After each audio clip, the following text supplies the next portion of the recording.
You can be as forthcoming and as deferential to outlandish Israeli demands as you like, but you have to offer full capitulation, humiliation, and weakness if Israel is going to buy what you are selling. Because it's just so shockingly subservient. It's kind of like the Israelis wrote it. And the Lebanese were just like, yeah, where do we sign? We don't even need to see what it says. The part of Greater Israel which I think we fail to understand if we too narrowly confine ourselves to where Israel settles illegally its citizens or maintains a direct military occupation is the Israeli project for establishing regional dominion, hard power regional hegemony domination. I don't think it's achievable, which is also why I don't think we're actually going to see Jewish-Israeli settlement in Lebanon or in Syria.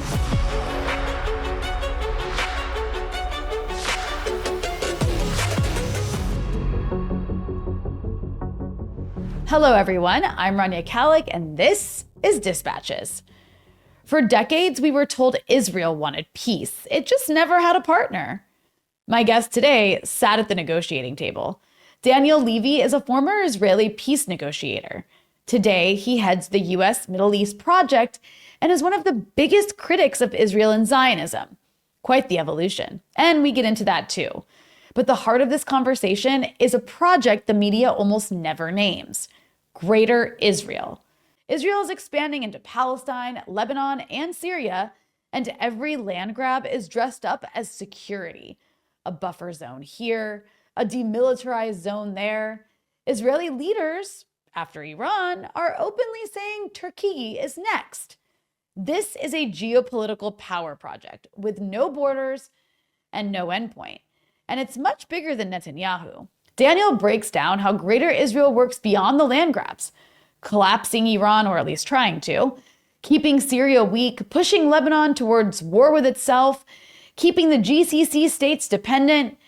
But can it actually work? Or is it a fatal overreach? We're gonna get into all of it, but be sure to follow Daniel's excellent analysis on his Substack. We'll put the link in the description. Before we jump into it, this is just part of this episode. The full interview is available to Breakthrough News members only. You can become a member at our website, which just got a fantastic redesign. Just go to breakthroughnews.org/subscribe. And be sure to hit the subscribe button and the bell so you get a notification whenever we post new content. And smash that like button and share this episode. It helps boost us in the algorithm that sometimes hates us.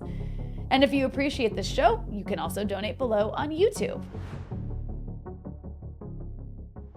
Daniel Levy, welcome to Dispatches on Breakthrough News. Good to be with you. Well, it's great to have you on. And of course, I did persist in hounding you to come on because I love your analysis so much and I really want to share it with our audience.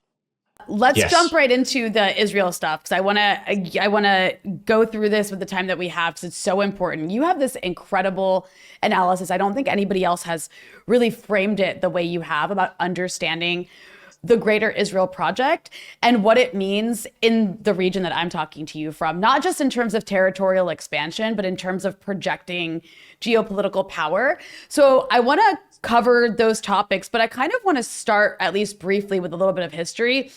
What was Greater Israel? Like, where does that come from in the Zionist movement? And why was the creation of Israel never a finished project as a result of that?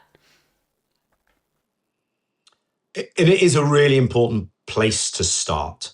So, given that the project at its inception, so it's Zion, it's Zionism, that an early Zionist Congress actually said, hey, if this is about a strip of land for a persecuted people, there's a Uganda option.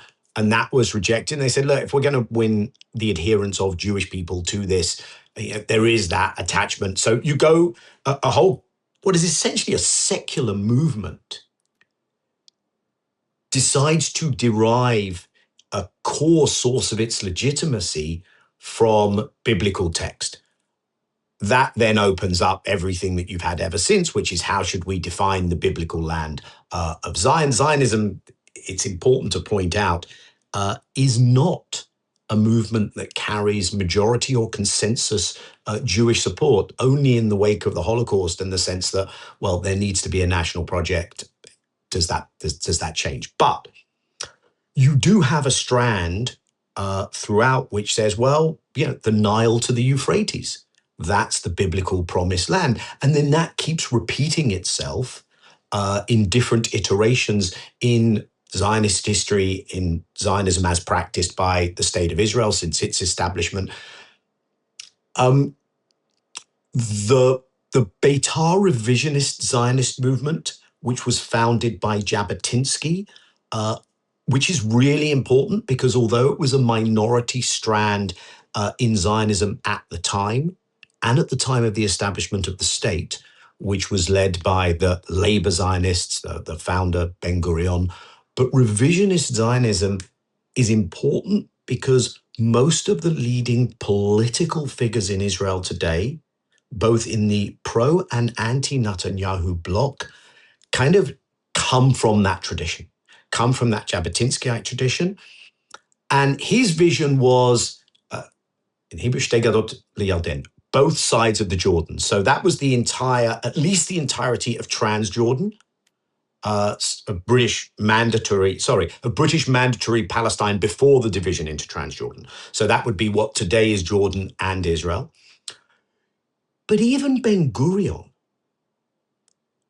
when the Peel Commission, still under the British mandate, and later when the UN Partition Plan designates a little over half of the then British mandate to a Jewish state, Ben Gurion, in his writing, says, well, look, obviously we accepted it, but that wasn't the end of our ambition. He talks about this isn't the whole of the land of Israel that we've got here. And so there is a strong tradition inside so-called labor Zionism, which talks about a more expansionist vision than that which was given, designated by the UN.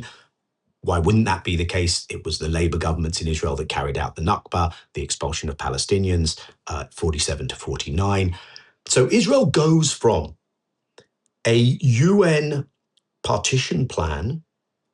Remember, this is passed by a pre-decolonization UN. So this is a UN of only 50, 55 members. Anyway, that gives Israel 55% of the land. Israel then takes 78% of the land in 1949. After 1967, it's 100% of the land. The land I'm talking about here is British Mandatory Palestine, so West Bank, East Jerusalem, Gaza. But you also have these traditions which say that's not enough. So a greater Israel territorially, which should include parts or all of Syria, Lebanon, Egypt, Jordan, perhaps even Saudi. And you have ministers in the government today who speak to and express an ambition to achieve that vision. That is not a consensus. That is a minority, I want to be clear, for that extremely expansive territorial vision. What is much more of a consensus is that it should include all of the Palestinian territories. Right. And so it's like I guess I would put everybody in different categories. So there's like Palestine, obviously, all of that, is supposed to be Israel, would be like the consensus that you're talking about. That's why you see, what's happening in Gaza, what's happening in the West Bank, have support from different angles depending on where they're coming from. Then you have the ideas for taking the south of Lebanon. You have ideas for Syria.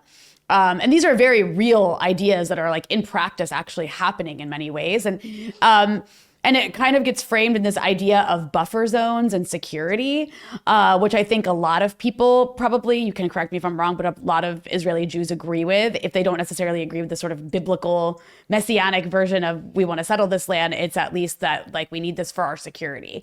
We need to take this land. And then that's like the territorial stuff. And that's the reason Israel has no actual recognized borders, right? Because they want to keep expanding their borders. It's an expansionist project. But I think what's super interesting about the way you frame Greater Israel today is that it goes beyond just the territorial. And this is where you talk about it as a geopolitical power project. So can you please explain what you mean by that? Yes, I hope so, at least. Let me just unpack a little bit of what you said, which is Please. there is not a consensus that Israel should expand to all of the West Bank and Gaza and East Jerusalem. The counterpoint to that, though, today in Israeli politics, is not that there should be a Palestinian state with sovereignty, with all the attributes of statehood in those territories. So I think the counterpoint to greater Israel in that respect is the apartheid system that we have today. And that most of the opposition would, without using that terminology, would adhere to a position that says, yes, we can give the PA a little more power. Essentially, we're saying how to entrench a Bantustan inside an apartheid system. Those who seek to settle the buffer zone in Syria or the buffer zone in Lebanon are a distinct minority. That's not a project that has governmental support at this stage, and I'm not anticipating that it is likely to get that. Remember, I don't need to tell you to remember, from 1982 to 2000, when Israel occupies southern Lebanon, what it puts in place is a collaborative mechanism to manage that occupation, the South Lebanese army. It does not settle Israeli Jews inside South Lebanon. It has a permanent military presence. I think that's what we're looking at, which is an on-ramp to the way I think we are better served if we try and understand what is this greater Israel project. And I think it maybe I'll distill it a bit differently. It has, I would say, three components. One is direct territorial ambition to not only occupy, but to settle and annex. So Israel has only ever formally annexed under its law two parts of territory. One is East Jerusalem, extending into what was then the West Bank. The other is the Syrian Golan, the latter annexation recognized by the previous Trump administration. But there is clearly a de facto annexation of the West Bank. So you have territorial, de facto, and in some respects de jure annexation. You then have this idea of areas which Israel largely controls in a security term. It can outsource some of that, but you have a direct Israeli military presence. That's what we see today in Lebanon.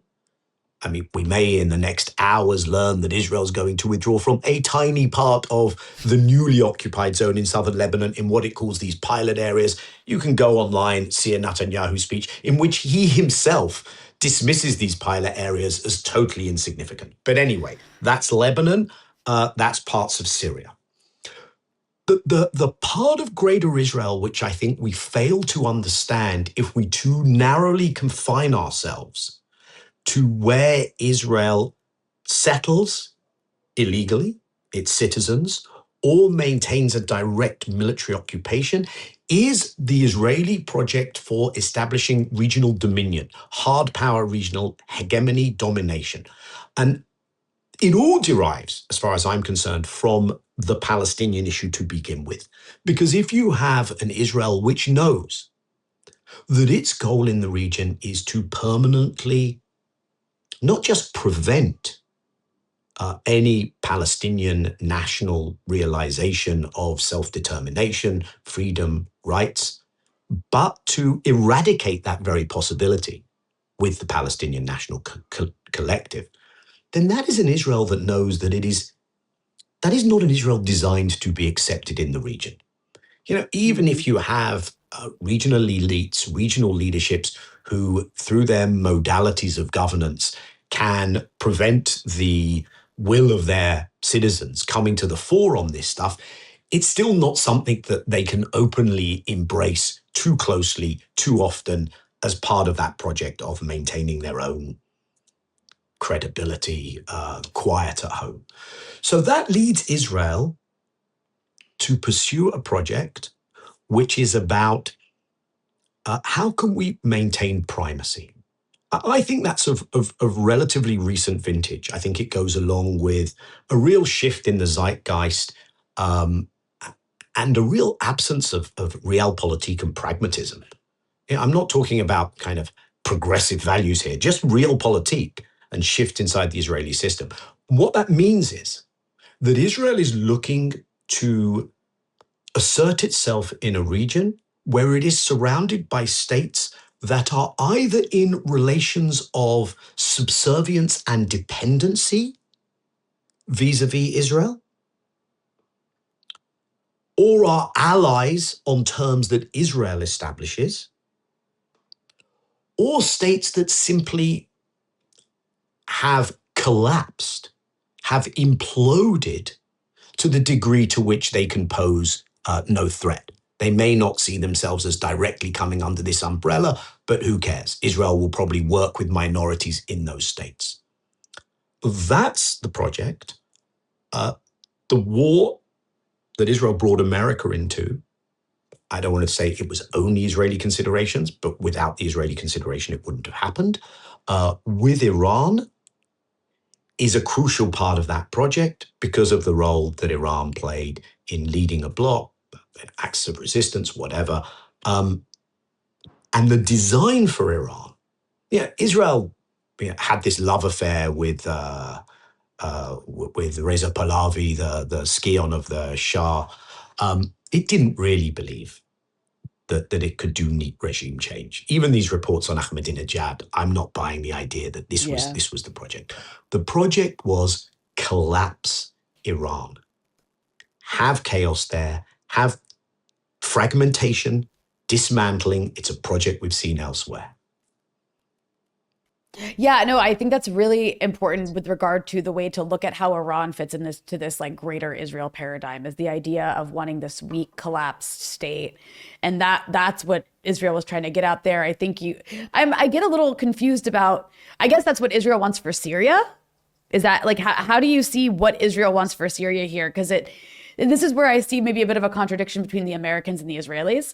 Because the Americans seem to want a state that can be led by somebody that they can sort of like, dictate to.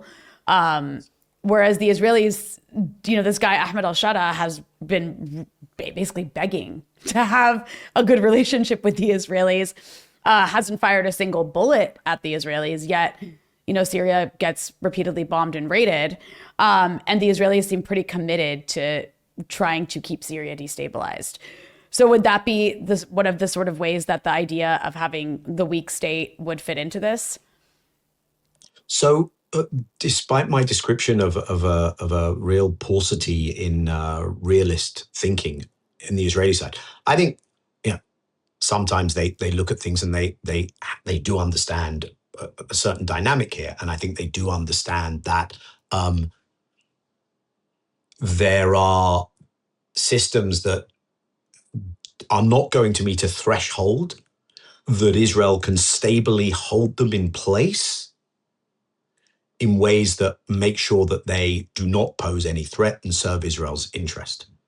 So I think there is a distinction here between how America views this phase in Syria and the goals and how Israel views it.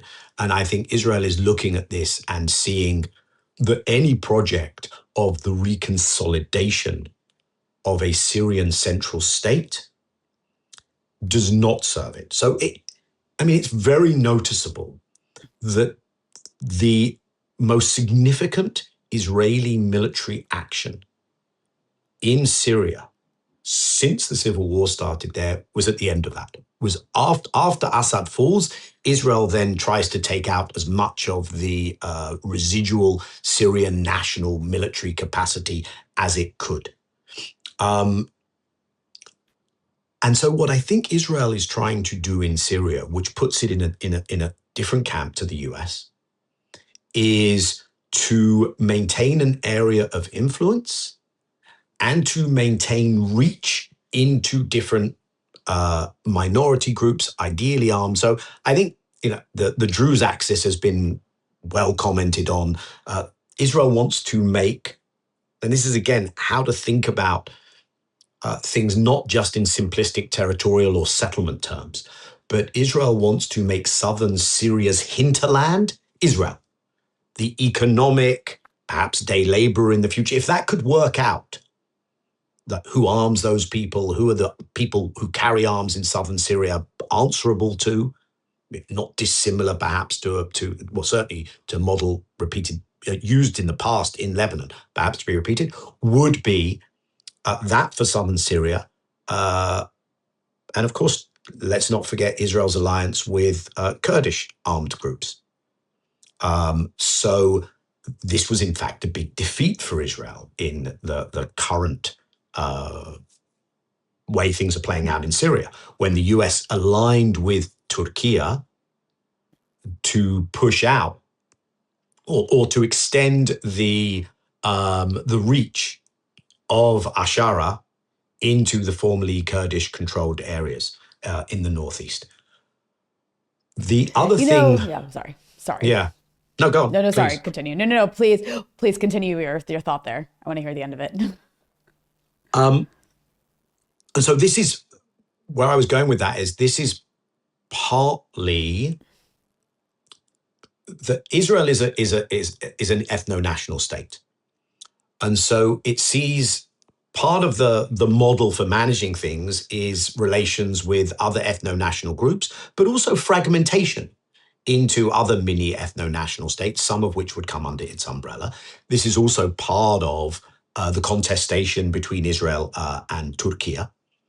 And just to go to your point of, Ashara has been extremely forthcoming in terms of what could constitute a non-aggression pact under an American umbrella between Syria and Israel. And so what Ashara discovered, which is also what the leadership in Lebanon discovered, although apparently forgot and then went and signed another trilateral framework agreement, which is what everyone dealing with the Palestinian issue has discovered, is you can be as forthcoming and as deferential to outlandish Israeli demands as you like, but you have to offer full capitulation, humiliation, and weakness if Israel is going to buy what you are selling. And therefore, despite everything, you still don't have what seems like not that difficult to achieve in terms of what's been on the table vis-a-vis Israel and Syria. Because what Israel, I think, is demanding is something that just is so undignified that it cannot hold water in any of those polities. We'll see what happens in Lebanon. Aoun signed up to it. I don't think that's playing well for him.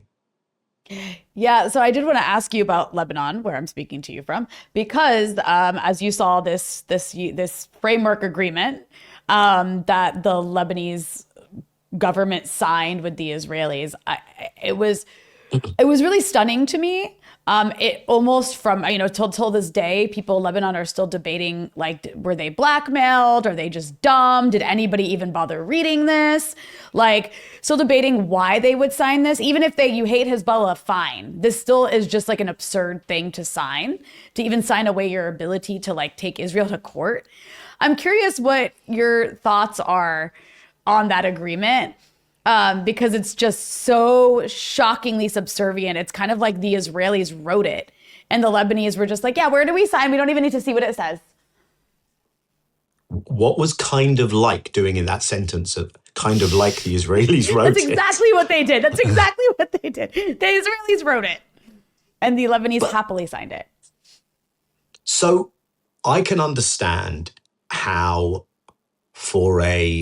if you want to consider it that, for a sovereign government in Lebanon that has, gone on this journey. Remember that this agreement, and indeed the Israeli-American war against Iran, happened after there had been several rounds of very unusual, open talks between representatives of the government of Lebanon and of Israel. It happens after the Hezbollah ceasefire led to a Lebanese government saying, we are going to do all these things to reassert the LAF, the Lebanese army, the Lebanese armed forces in the south. So it had gone a long way down a path that was quite unprecedented. There's even a set of understandings with the other guy who went on a journey like this with Israel, with Mahmoud Abbas, the head of the PA, about disarming Palestinians in the camps. So this is quite unprecedented stuff in terms of a way of Israel and a Lebanese government working to create a different politics in which Hezbollah would be more contained. Okay? And I can understand how, having done all that, having seen that Israel was incredibly shock horror, unresponsive in terms of doing things that would strengthen the government that was working so closely with Israel. Apparently, indeed, no one kind of reads their history or even bothers paying attention to what Israeli leaders and spokespeople were saying. But then along comes this Iran negotiation with the US. And Iran sets itself up effectively as the defender of Lebanese sovereignty, which is a huge problem for the government sitting in Beirut that has tried to make the case that that is precisely what it's doing. So in the MOU signed between the US and Lebanon, the very first clause says that the military activity has to end on all fronts, and one has to respect the sovereignty and territorial integrity of all states. And it names Lebanon. It says including Lebanon. So Iran has just negotiated Israel's withdrawal from Lebanon. More than that, according to what's written on paper at least. I don't know if the Americans know how to read either.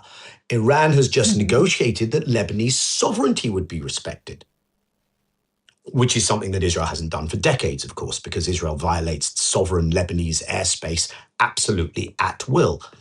Telling that to someone in Beirut feels a bit redundant. Yeah, I can hear the drone. I can hear the drone now. There you go. So facing that reality, the Lebanese government made a very, to my mind, strange choice. It says, let's negotiate a worse deal with the Israelis, but at least we're the ones negotiating it. Presumably that somewhere in there was the logic. What were the threats? What were the incentives? I don't know.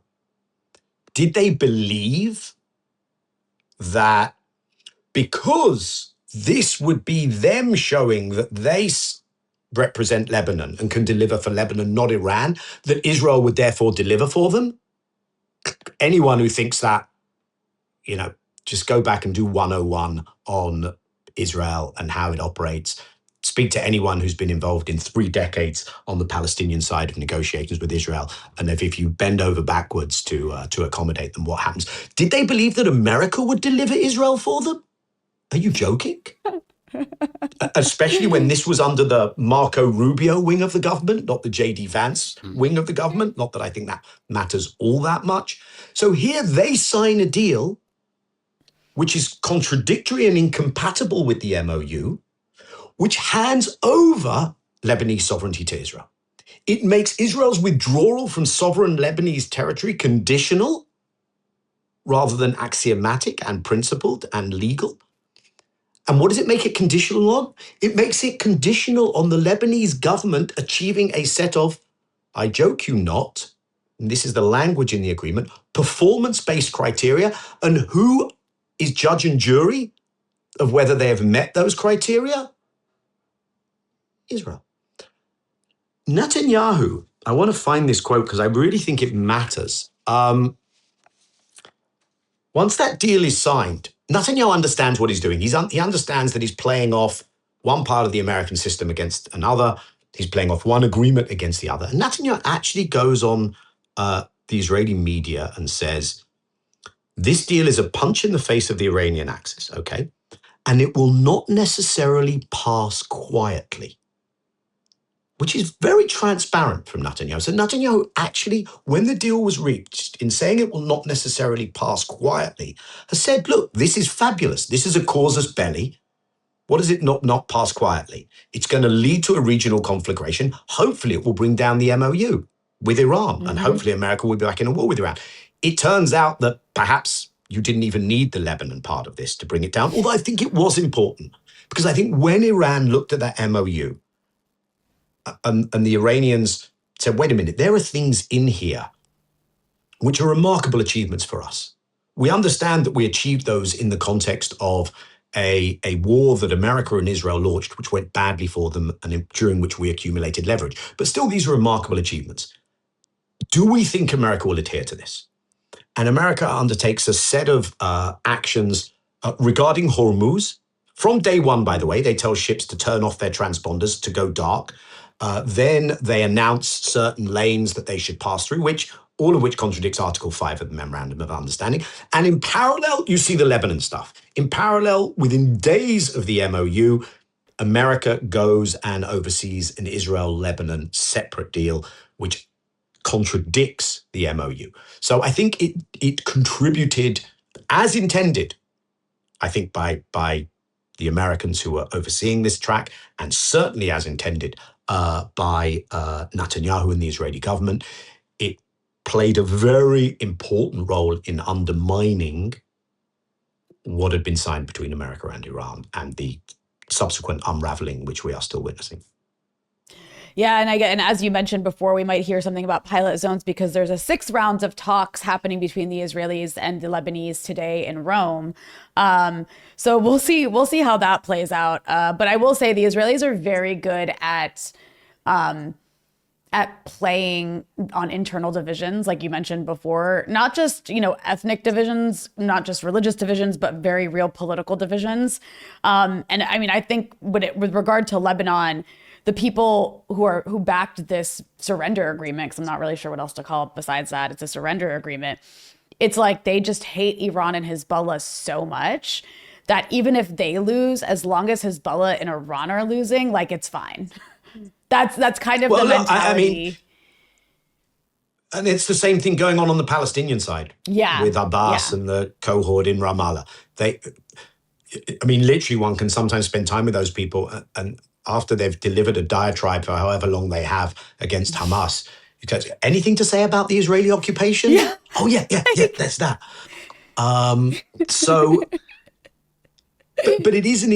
also an internalization of weakness and of the absence of understanding power, relations of power, and the accumulation of leverage.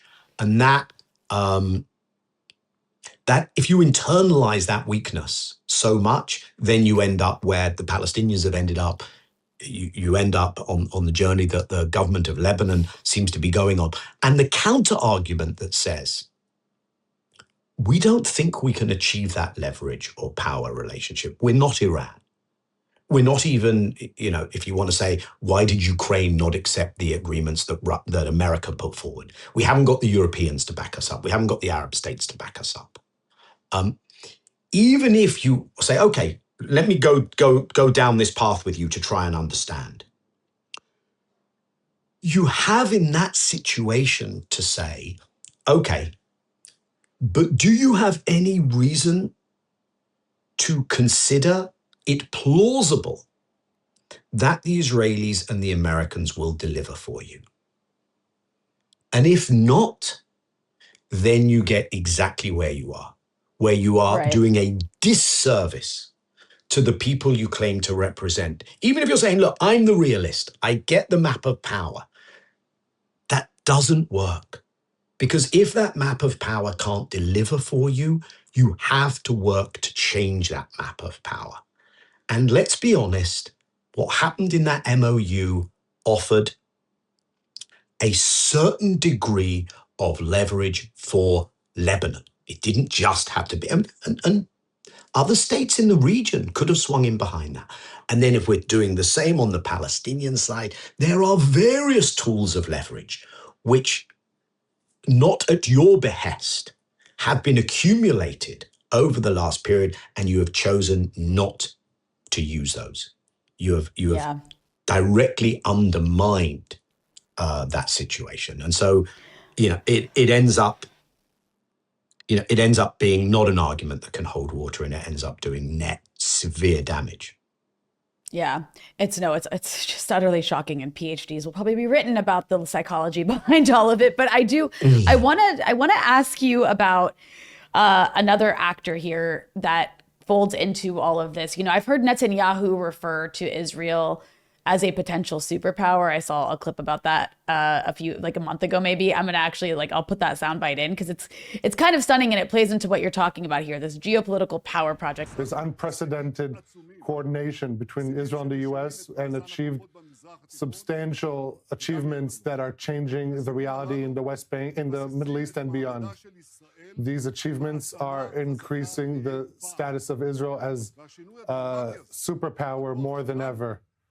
Through our power in opposition to the power of our enemies, this is what is ensuring our survival. Our threats come and go, but when we become a regional superpower, and in many respects, a global superpower, we have the power to push away threats and ensure our future. Wow, you are a tiny country and you want to be a superpower? And I think one of the wild things we're witnessing is the way there's this increasing obsession by the Israelis with Turkey. This is a NATO country. It's a big country. It's a big regional power. And you hear Israeli officials throughout this war on Iran saying after Iran, Turkey is next. So I'm wondering if you could explain this increasing hostility to a country that actually has ties with Israel. I mean, Erdogan talks a big game, but at the end of the day, there are real economic ties and diplomatic ties with the Israelis, but you hear Israel over and over saying we need to destroy this country next. And it is a relatively recent phenomenon. And so look at it from a couple of angles. First of all, if indeed there is some kernel of truth to the idea that Israel is trying to establish its hard power regional hegemony, and that it has gone quite a long way down that road, and Netanyahu talks about this, he says we are the regional superpower, and then he says, and in some ways a global superpower. If one of the things going on with this US war is that Netanyahu is saying, you know what, maybe America's in decline and maybe Israel's position inside America is in decline. Let me use American power while I still can to put in place maximum regional preponderance for Israel. That's also what the Abraham Accords was designed to do. By the way, I think that the Iranian missile strikes on the Gulf were eminently predictable. And partly for Israel, that was an intentional outcome to create a situation where those states would be weaker and more dependent on Israel as well. Right. So let's say you're advancing down that track. Lebanon's a basket case and is largely subservient. Syria's a basket case and is largely subservient. Iraq will take a long time to return. You've created relations with Jordan and Egypt where they are sufficiently dependent on different things when it comes to you, whether it's all kinds of things to do with the America relationship as well, but even independently of that, water in Jordan, whether it's the gas, energy relations that you've established with Egypt and other things. What I just said about the Gulf, if this had gone well, then Iran would be a collapsing, fragmenting state right now. Who else do I see in the region that has a narrative that challenges my dominance and that's a proper country?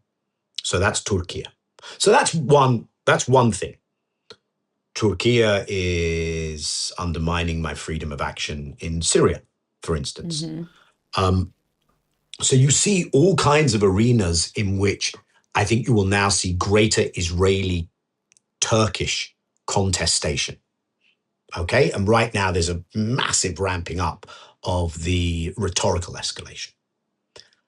I want to suggest there's something else at play here as well, which is, and we've touched on kind of Israel doesn't have borders.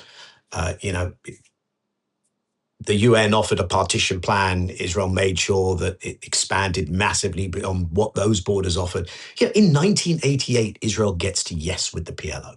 The PLO accepts a mini Palestinian state on 22%, and the PLO still had credibility in 1988. This isn't the PLO of today, the Palestinian Authority of today, as a subcontractor of the occupation. In 2002, in the city where you are, it was a Beirut Arab League meeting where the resolution is passed endorsing the Arab Peace Initiative, which had been released by Saudi Arabia. So Israel gets to yes with everyone, but it doesn't take yes for an answer, which suggests that there's something more at play here. And I think part of that is that because Israel can't come to terms with Palestinians, but also because the internal motor of Israel has been so driven by conflict, and it's a society permanently at conflict that's also not dealing with a lot of its internal issues as a consequence of that. You always need an enemy. And I think people were getting a little bit too hubristic about where they were going with Iran. And it's like, well, what do we do if we conquer Iran? If Iran's taken out, then people might start saying, well, now you can make peace with the Palestinians. Something horrible like that. Or people in our own country say, okay, can we move on from being a society on a permanent war footing? Turkey comes in and fills that gap. I think that's another piece of it. I almost think it's telling. He's now not the leading rival candidate to Netanyahu in the election, Naftali Bennett, but he might be again, and he was until recently. It was interesting that Bennett became the most aggressively vocal proponent of the Turkey is next camp. And why I found that interesting is because Bennett is the next generation politician. Netanyahu, whether he wins or not, eventually biology is going to catch up with him, although it doesn't with everyone in the region, but still. And so I think this was Bennett saying, okay, Bibi, for your generation, it was Iran. For my generation, it's Turkey. But why do you need that? Well, what about not having that? And so that was Bennett. I'll say one more thing on this superpower stuff, perhaps, because there's also this quite wild contradiction going on. Netanyahu and Trump have, over recent months, frequently told us that if it were not for these attacks on Iran, Israel would have been finished. Netanyahu repeats this refrain. We were a country facing annihilation. So which is it? Are you the kind of hyper armed up, tooled up superpower that can take on everyone? Or were you this close to annihilation? Now, I don't believe they were this close to annihilation. Of course, Israel has a nuclear weapon, not Iran. But I do think there's a kernel of truth in the idea that this is a project of massive overreach by Israel, of imperial overreach. So this, while I want people to correctly understand and locate within Israeli practice what the Greater Israel Project is, while Netanyahu talks about a regional hexagon of alliances stretching into Asia with India and stretching into the Horn of Africa with Ethiopia, but now the recognition of Somaliland, with bringing all of the Gulf in with Israel, I don't think it's achievable. If you enjoyed this episode and want to hear the rest, become a Breakthrough News member at breakthroughnews.org/subscribe.